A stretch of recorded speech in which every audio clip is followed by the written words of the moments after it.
하나님께서 우리에게 주시는 말씀은 사무엘상 16장 14절에서 23절까지의 말씀입니다. 사무엘상 16장 14절에서 23절까지의 말씀은 구약성경 434면에 있습니다. 제가 하나님의 말씀을 읽을 때에 함께 하나님의 음성을 들으실 수 있기를 바랍니다. 여호와의 영이 사울에게서 떠나고 여호와께서 부리시는 악령이 그를 번뇌하게 한지라. 사울의 신하들이 그에게 이르되 보소서, 하나님께서 부리시는 악령이 왕을 번뇌하게 하온즉 원하건대 우리 주께서는 당신 앞에서 모시는 신하들에게 명령하여 수금을 잘 타는 사람을 구하게 하소서. 하나님께서 부리시는 악령이 왕에게 이를 때에 그가 손으로 타면 왕이 나으시리이다 하는지라.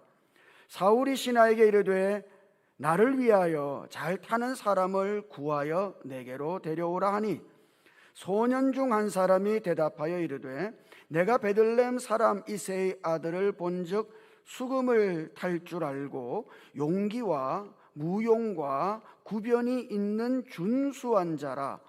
여호와께서 그와 함께 계시더이다 하더라. 사울이 이에 전령들을 이새에게 보내어 이르되 양치는 네 아들 다윗을 내게로 보내라 하매 이새가 떡과 한 가죽 부대의 포도주와 염소 새끼를 나귀에 실리고 그의 아들 다윗을 시켜 사울에게 보내니 다윗이 사울에게 이르되 그 앞에 모셨음에 사울이 그를 크게 사랑하여 자기의 무기를 드는 자로 삼고 또 사울이 이새에게 사람을 보내어 이르되 원하건대 다윗을 내 앞에 모셔서게 하라. 그가 내게 은총을 얻었느니라 하니라. 하나님께서 부리시는 악령이 사울에게 이를 때에 다윗이 수금을 들고 와서 손으로 탄즉 사울이 상쾌하여 낫고 악령이 그에게서 떠나더라. 아멘. 헨리 나우엔이라고 하는 분이 쓴 마음의 문을 열고라는 책이 있습니다.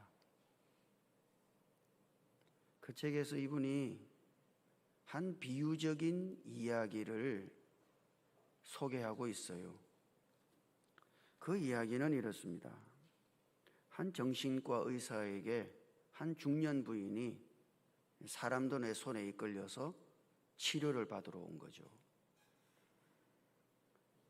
그런데 그 중년 부인이 병원에 들어오자마자 발작을 하기 시작하는 겁니다. 병원 기물을 파괴하는가 하면 난동을 부리기 시작했어요.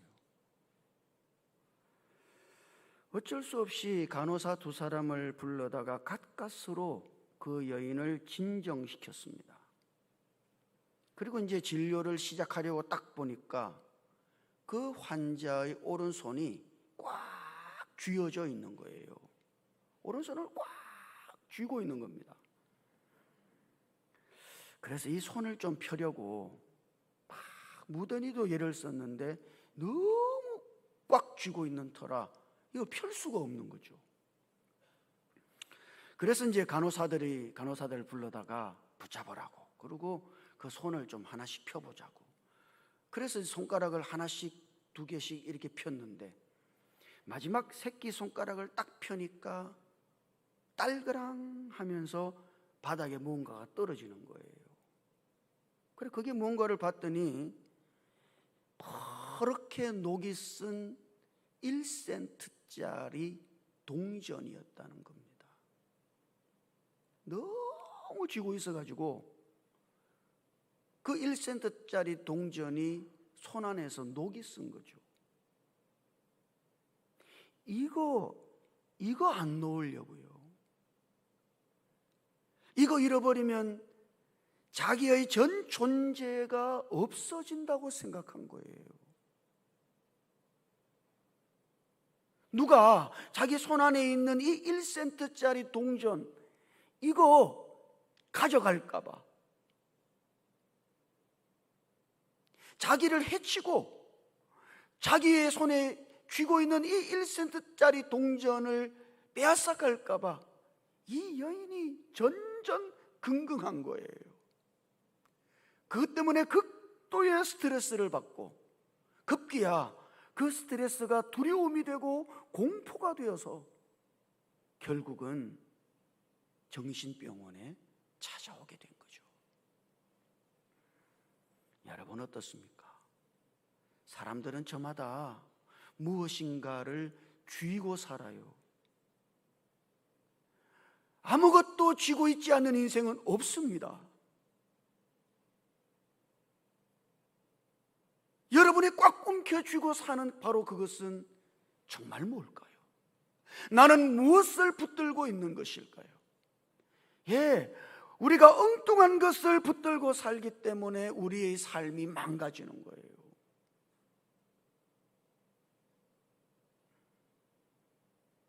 그것이 내 삶을 지켜줄 것 같고 그것이 내 삶을 지탱해 줄 것 같고 이거 잃어버리면 나 자신이 없어질 것 같아서 그거 꽉 붙들고 그래 산단 말이죠. 결국은요 그런 삶은 서서히 망가지기 시작하는 거예요. 하나님을 붙들고 마치 하나님이 없으면 나도 없는 것처럼 하나님만이 내 인생을 지탱하시는 분이신 것처럼 그렇게 하나님을 보고 하나님을 붙들고 그렇게 사는 것이 믿음으로 사는 인생입니다. 우리는 사울에게서 정말 가슴 아픈 일을 보게 돼요. 사울의 인생에서 가장 가슴 아픈 것은 뭘까요? 그가 왕의 자리를 잃어버리게 된 것이 아닙니다. 하나님께서 그를 떠나셨다는 것이죠. 이것이 사울의 인생의 비극이에요. 하나님 편에서 보면은 하나님께서 떠나신 것이고 사울 편에서 보면 사울은 하나님을 놓친 거예요. 사울이 하나님을 붙들지 못했다 이 말이죠. 그가 붙드는 것은 그가 가지고 있는 왕의 자리, 이거 어떻게 해서든지 지켜내려고 몸부림치고 발부둥쳐서 그 왕의 자리, 그게 뭐라고 그거 지켜보려고 하나님도 제쳐두고 하나님을 붙들어야 되는데 그 왕의 자리 그거 붙드느라고 사울의 인생은 점점 망가져 간 겁니다. 그래서 오늘 우리가 읽었던 14절 말씀을 보면 거기 이렇게 말씀하시죠. 여호와의 영이 사울에게서 떠나고 여호와께서 부리시는 악령이 그를 번뇌하게 한지라. 여호와의 영이 사울에게서 떠나고, 거기 떠난다는 말 있죠. 사실 이 말은 영어로 말하자면 turn aside, 그러니까 한쪽으로 제쳐졌다는 이야기예요.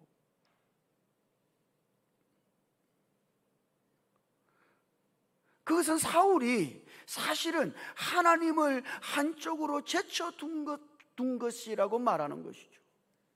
하나님의 입장에서 보면은 하나님이 떠나신 것처럼 보입니다만 사실은 사울이 하나님을 버린 거예요.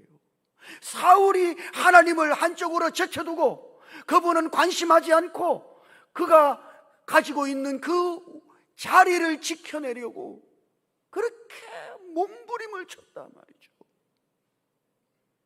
그랬더니 어떻게 됐어요?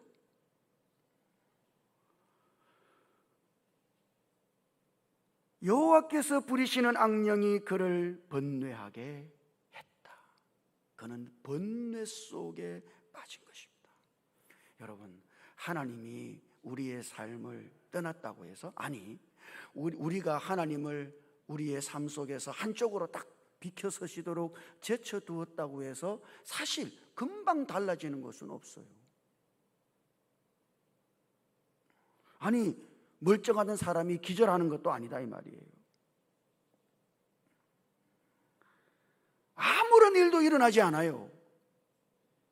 그것이 별 대수롭지 않은 것처럼 보인단 말이죠. 그러나 여러분, 하나님이 우리의 삶을 지탱하시는 분이시므로, 사실 하나님을 한쪽으로 제쳐둔 것은 우리의 삶의 기둥을 한쪽으로 제쳐놓고 옮겨놓는 것과 같아서, 그러면 그 집은 어떻게 되겠습니까? 예, 그 집은 무너져죠. 아니, 집에 좋은 침대는 없어져도 괜찮아요. 좀 불편해서 그렇지. 아니, 때로는 통장이 없어져도 괜찮아요. 쪼들려서 그렇지. 그러나 기둥은요, 기둥이 사라지거나 기둥을 잘못 옮겨놓으면 어떻게 되죠? 예, 그 집은 여지없이 무너지고 마는 거예요. 하나님을 붙들지 않는 자의 삶이 이와 같은 것이죠. 성 어거스틴이 이런 유명한 말을 했습니다. 내 하나님이 아닌 모든 부는 내게 빈곤이다. 예? 이 말 이해하시겠어요? 하나님이 아닌 다른 무엇인가를 많이 가지고 있어요. 내가 잔뜩 쥐고 움켜쥐고, 아무리 그렇다 할지라도 하나님이 아닌 모든 것은 빈곤이죠. 아무것도 없는 것과 같은 거예요.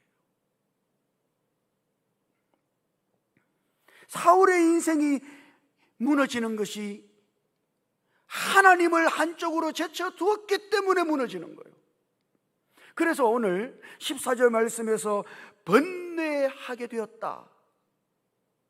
예, 그 말은 지금 사울의 삶이 황폐해져 가고 있다는 것을 반증하는 것이죠. 번뇌라는 게 뭡니까? 걱정과 염려 등으로 마음이 심히 괴롭다는 이야기죠. 너무 염려스러워요. 내 인생이 너무 걱정돼.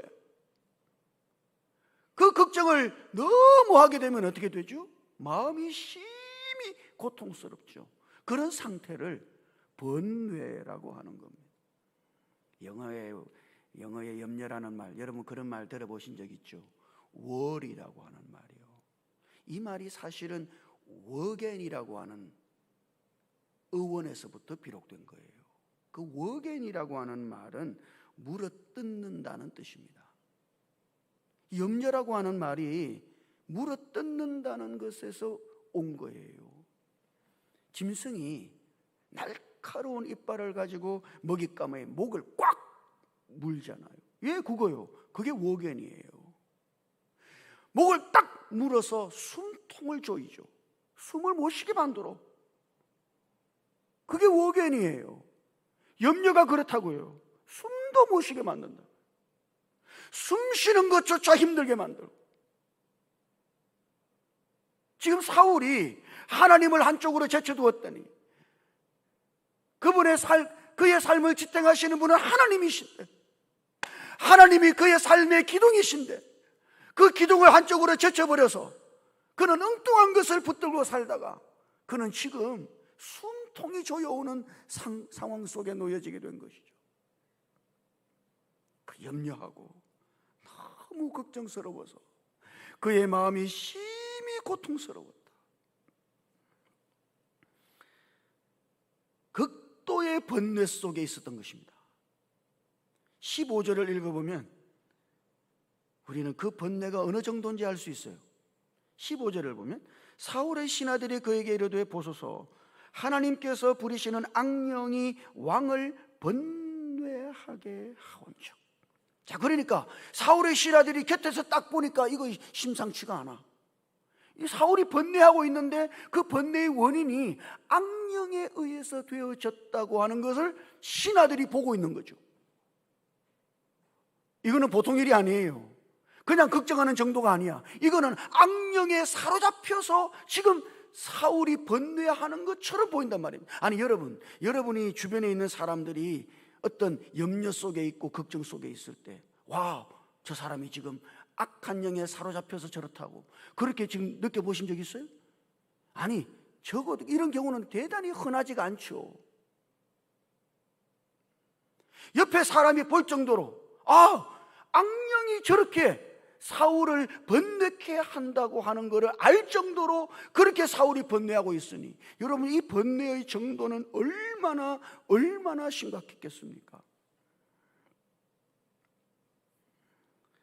뿐만 아니라 이게 지금 계속 발전되고 있는 거예요. 16절을 읽어보면 16절에서는 원하건대 우리 주께서는 당신 앞에서 모시는 신하들에게 명령하여 수금을 잘 타는 사람을 구하게 하소서. 하나님께서 부리시는 악령이 왕에게 이를 때에 그가 손으로 타면 왕이 나으시리이다 하는지라. 자, 지금 이 사울은 이 번뇌를 자기 스스로 해결할 수 없는 지경에 이른 겁니다. 사울의 손을 벗어난 거야. 누군가의 도움을 받지 않으면 이 번뇌에서 벗어날 수 없는 지경이 된 거죠. 그리고 마지막에 나으시리이다. 지금 신하들이 사울에게 당신의 그 번뇌가 나으시리이다 이렇게 말하는 걸 보면 그 사울의 번뇌의 증상이 병적인 증상인 것을 볼 수 있는 거예요. 지금 사울은 치료를 받아야 돼요. 그의 번뇌의 증상은 병적이다 이 말이에요. 그건 사실 일종의 정신병과 같은 거예요. 사울이 이렇게 무너져 내려가고 있는 것입니다. 왜 번뇌했을까요? 사울이 지금 번뇌하는 이유는 뭘까요? 아니 왜 왕이 번뇌해? 그 이유는 단 하나입니다. 자기 자리를 빼앗기는 것에 대한 염려예요. 지금 사울은 꽉 움켜쥐고 있는 거죠. 이 왕의 자리를. 이거 놓으면은 자기 자신이 없어질 것 같고. 그래서 사람들이 자기 자신을 죽이고 자기가 쥐고 있는 이 왕의 자리를 차지하려고 하는 것처럼 자꾸 보인단 말이에요. 이거 뭐라 그래요? 피해망상.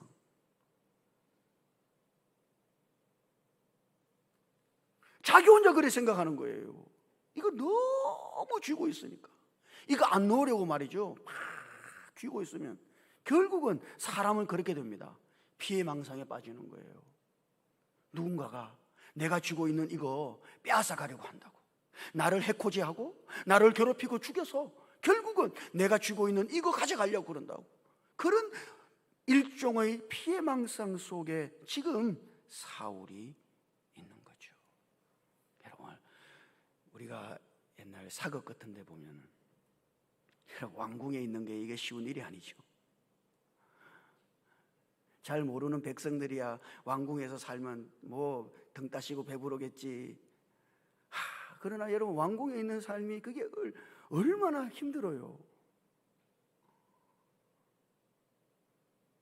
왕의 자리를 자기가 지켜내려고 한다는 거, 이게 보통 힘든 게 아니다. 누가 언제 자기를 죽이고 그 왕의 자리를 빼앗아갈 줄 알아서. 지금 사울이 그러고 있는 거예요. 자, 우리가 왜 이것을 짐작해 볼 수 있을까요? 그 21절을 읽어보면, 자, 21절을 보면 다윗이 사울에게 이르러 그 앞에 모셨음에 사울이 그를 크게 사랑하여 자기의 무기를 드는 자로 삼고. 자, 다윗을 불러왔어요. 수금을 잘 탄다 그러니까 이 사울의 번뇌에 도움이 될까 싶어서 다윗을 불러온 거죠. 다윗을 불러왔는데 사울은 다윗에게 새로운 보직을 줬어요. 자기의 무기를 드는 사람을 삼았다고요. 그 말은 다윗을 사울의 호위병으로 삼았다는 이야기입니다. 사울에게 호위병이 없었을까요? 아니, 왕이니까 당연히 있죠. 사울의 아들 요나단도 무기를 든 자를 데리고 다녔으니 사울은 마땅히 호위병들을 거느리고 있었을 것입니다. 그런데 왜 다윗을 딱 보자마자 다윗이 마음에 들어가지고 사울의 호위병으로 삼은 것일까요? 이거 갈아치운 거죠.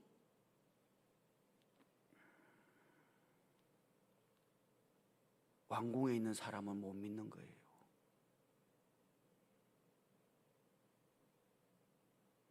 지금 자기 주변에 있는 측근들을 못 믿는 거야. 그래서 양을 치던 다윗이 딱 들어오는 것을 봤을 때 그의 용기와 무용과 그걸 딱 보고 다윗이면 괜찮겠다고 생각한 것이죠. 그래서 여러분 19절을 읽어보면 사울이 다윗을 데려오라고 보내면서 한 말이 기록되어 있는데요, 거기 이렇게 되어 있어요. 사울이 이에 전령들을 이새에게 보내어 이르되 양치는 네 아들 다윗을 내게로 보내라 하매. 이거 참 재밌는 말이에요. 양치는 네 아들 다윗을 내게로 보내라. 사울이 딱 알아보니까 다윗은 양을 치는 목동이야.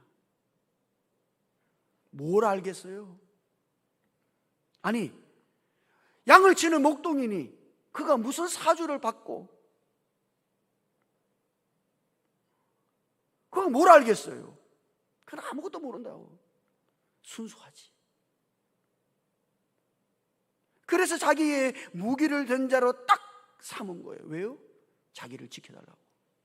주변에 있는 사람 아무도 못 믿는 거예요. 피해망사. 자기의 자리를 빼앗아갈 것 같거든. 여러분, 하나님을 제쳐둔 사람의 삶이라고 하는 것이 이런 겁니다. 전전긍긍. 내가 쥐고 있는 거 이거 빼앗길까 봐 전전긍긍하고 속거리고 염려하고 번뇌 속에 산다. 아니 여러분, 자기가 자기의 삶을 책임져야 하니 그럴 법하죠. 자기의 삶을 지탱하시는 하나님을 한쪽으로 제쳐두고 자기가 자기의 삶을 지탱해야 하니 여러분 얼마나 큰 스트레스겠어요.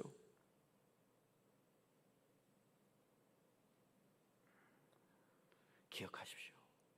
우리의 삶이 하나님의 은혜로 시작된 것이라면 은혜로 시작된 그 삶은 하나님의 은혜로 지켜져야 하는 거예요.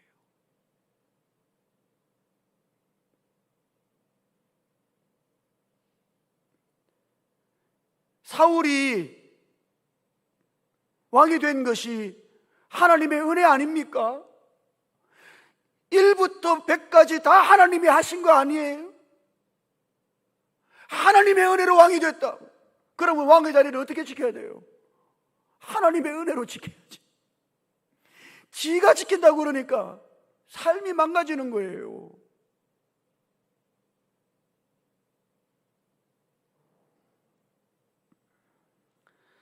사무엘상 초 2장에 그 사무엘서에서 가장 중요한 한나의 기도가 나오죠. 한나의 기도. 여러분, 그 한나의 기도 중에 이런 게 있습니다. 여호와는 죽이기도 하시고 살리기도 하시며 스올에 내리기도 하시고 거기에서 올리기도 하시는도다. 여호와는 가난하게도 하시고 부하게도 하시며 낮추기도 하시고 높이기도 하시는도다. 가난한 자를 진토에서 일으키시며 빈궁한 자를 거름더미에서 올리사 귀족들과 함께 앉히시며 영광의 자리를 차지하게 하시는도다. 땅의 기둥들은 여호와의 것이라 여호와께서 세계를 그것들 위에 세우셨도다. 하나님의 손에 있는 겁니다. 하나님이 높이시기도 하시고 낮추시기도 하는 거예요. 가난하게도 하시고 부하게도 하시는 거예요. 누가? 하나님이 하시는 거예요. 이거는 내 삶을 지키시는 분은 누굴까요? 하나님이요. 하나님이 지키실 때 지켜지는 거예요. 하나님이 보호하실 때 보호를 받는 거예요. 내가 지키고자 해서 지켜지는 게 아니다 이 말이에요. 땅의 기둥들은 여호와의 것이라. 이 땅의 삶을 지탱하시는 분은 누구인가? 하나님이시다. 그러므로 여러분, 결코 하나님을 여러분의 인생에서 한쪽으로 제쳐두시면 안 됩니다. 아니, 우리의 일상의 삶에서 매일매일 우리가 걸어가는 이 인생 속에서 하나님을 여러분 곁으로 한쪽으로 제쳐두고 하나님 없이도 살 수 있을 것처럼 내 힘으로 내가 움켜쥐고 있는 것, 이거 지키려고 발부둥치며 살아서는 안 된다고요. 그게 우리의 삶을 망가뜨리는 거예요. 하나님을 붙들고 사시기를 주님 이름으로 축복합니다. 하나님의 은혜로 여러분의 인생이 지켜지도록 그렇게 하나님을 보고 하나님을 의지하고 하나님을 붙들고 사시기를 주님 이름으로 축복합니다. 다윗은 어땠을까요? 지금 성경은 사울과 다윗을 이제부터 계속해서 비교해 나가고 있어요. 오늘 우리가 읽지는 않았습니다만 우리가 읽은 14절 앞에 있는 16장 13절, 자, 거기 보면 거기 하나님이 이렇게 말씀하십니다. 사무엘이 기름 뿔병을 가져다가 그의 형제 중에서 그에게 부었더니 이날 이후로 다윗이 여호와의 영에게 크게 감동되니라. 사무엘이 떠나서 라마로 가니라. 그러니까 사무엘이 이스라엘의 새로운 왕으로서 다윗에게 기름을 부은 것이죠. 그리고 다윗은 하나님의 영으로 충만하게 되었다. 이게 13절이죠. 자, 우리가 성경을 읽을 때 대단히 오해하는 것 중에 하나가 이거예요. 자, 이게 연거푸 나온단 말이죠. 사건들이. 13절은 다윗이 기름 부음을 받고 하나님의 영으로 충만해졌다는 것이고, 자, 14절부터는 그 다윗이 이제 왕궁에 들어가서 수금 타는 자로, 사울의 병기를 든 자로 이제 세워졌다. 그러나 여러분, 이 13절과 14절 사이에 시간적인 흐름이 있는 거예요. 시간적인 공간이 있는 거예요. 우리는 그냥 성경을 읽을 때 착착착 돼가니까 이게 곧바로 사건이 전개되는 것처럼 보입니다만 13절과 14절 그 사이에 일정한 기간이 있는 거예요.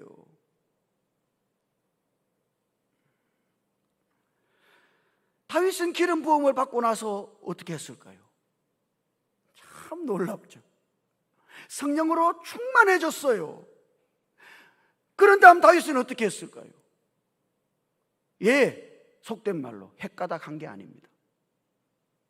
그는 자기의 일상의 삶으로 돌아갔어요. 양을 치던 다윗은 여전히 목동으로 살았다, 이 말입니다. 이게 얼마나 놀라운 일인지 몰라요. 사람들은 하나님의 영으로 충만하게 되면 헷가닥하는 줄 알아. 성령으로 말미암아 이제 비범한 삶을 살아야 될 것처럼 생각한다고요. 그래서 어떻게 해요? 일상의 삶을 내팽개치지. 일상의 이 삶이 대단히 시시해 보이는 거야.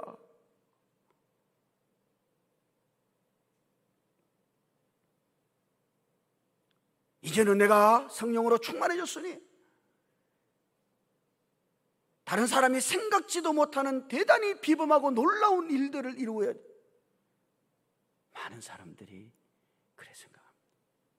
그러나 다윗은요, 그의 일상의 삶으로 돌아갔어요. 아니, 왕으로서 기름 부음을 받았고 하나님의 영으로 충만해졌으니, 자, 하나님께서 나를 왕으로 세우시려나 보다. 그리고 왕궁으로 들어가야 됩니까? 이제 나의 길은 왕이 되는 길이야. 그리고 다윗은 왕궁으로 쫓아 들어가서 그가 왕이 되는 길을 걸어갔어야 했을까요? 전혀 아니에요. 다윗은 그저 다시 그의 일상의 삶으로 돌아간 것이죠. 그는 하나님과 함께, 이제 하나님이 그와 함께 하실 때 하나님과 함께하는 양치기의 삶을 살았다. 여러분, 이것이 얼마나 중요한지 몰라요. 우리가 우리의 일상을 떠나야 되는 것이 아닙니다. 하나님의 영을 받았다고 해서, 하나님의 영으로 충만해졌다고 해서 와우, 나 이제 이래 살면 안 돼. 그리고 일상의 삶을 내팽개치고 하나님을 위해서 위대한 일을 도모한다고 그렇게 사는 게 아니다 이 말이에요.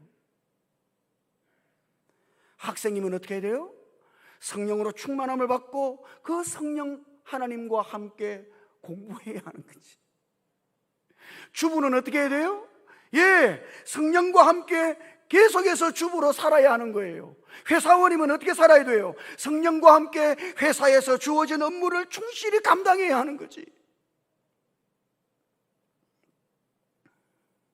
그리고 그 일상의 삶 속에서 우리와 함께 하시는 그 하나님을 우리 주변에 있는 사람들이 보도록 우리는 그렇게 하나님과 함께 우리의 일상의 삶을 살아야 하는 거예요. 이것이 다윗이 한 것입니다. 그래서 18절을 읽어보면 다윗을 추천하는 한 사람이 다윗에 대하여 그렇게 말하잖아요. 18절 거기 보면요, 소년 중 한 사람이 대답하여 이르되 내가 베들레헴 사람 이새의 아들을 본적 수금을 탈 줄 알고 용기와 무용과 구변이 있는 준수한 자라, 여호와께서 그와 함께 계시더이다. 아멘입니까? 본 거예요. 다윗을 지켜본 거지. 보니까 뭘 봤어요? 다윗과 함께 하시는 하나님을 본 거예요. 다윗이 뭐 대단한 일을 해서? 다윗이 뭐 했는데요? 양을 치는 다윗의 모습 속에서 그는 보잘것없는 양치기인데, 그는 보잘것없고 허드렛 일을 하는 그 다윗의 삶 속에서 함께 하시는 하나님을 볼 수 있게 된 것이죠. 여러분, 이것이 진정한 그리스도인의 삶입니다. 우리는 하나님을 위하여 우리의 일상을 내팽개쳐서는 안 되는 거예요. 하나님, 내가 하나님을 위해 큰 일을 도모해 보겠습니다. 그리고 우리의 일상의 삶을 내동댕이 쳐서는 안 된다. 우리는 우리의 일상의 삶 속에서 하나님과 함께 우리의 일상의 삶을 매일매일 걸어가야 하는 거예요. 그리할 때 우리와 함께 하시는 하나님이 우리를 통해서 다른 사람들에게 보여주고, 바로 그런 삶이 하나님께서 오늘 우리들에게 요청하는 삶인 거예요. 더 놀라운 것은 다윗이 그래서 왕궁으로 들어가게 됐잖아요. 사울의 번뇌 때문에. 거기서 뭐 했어요? 너무 놀랍죠. 그는 아주 못된 악한 왕을 섬기는 종이 됐습니다. 자, 사울이 다윗을 왕으로 불러들일 때 어떻게 생각할 수 있었을까요? 이제 하나님 나에게 왕으로 기름을 부으셨는데 이제 내가 왕궁에 들어가서 이제 그는 왕이 되는 절차를 밟나? 여러분 같으면 그렇게 생각 안 하겠어요? 그런데 놀랍게도 다윗이 왕궁에 들어갔는데 그는 왕이 되는 절차를 밟은 것이 아니라 악한 왕의 종이 됐다 이 말입니다. 그는 거기서 섬기는 자로 산 것이죠. 이게 얼마나 중요한 거예요. 하나님이 다윗을 이끄실 때, 그를 왕으로 이끄실 때 그가 먼저 사울 왕 밑에서 섬기는 종이 되도록 하신 거예요. 하나님이 함께 하신 사람은 어떻게 살아요? 위대한 일을 도모합니까? 하나님이 이끄시는 삶은 어떤 삶일까요?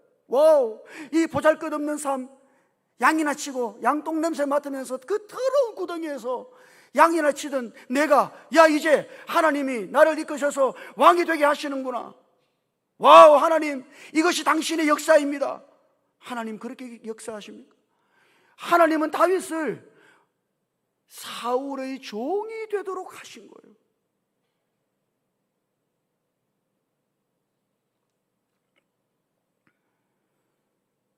하나님이 함께 하시는 사람은 이렇게 삽니다.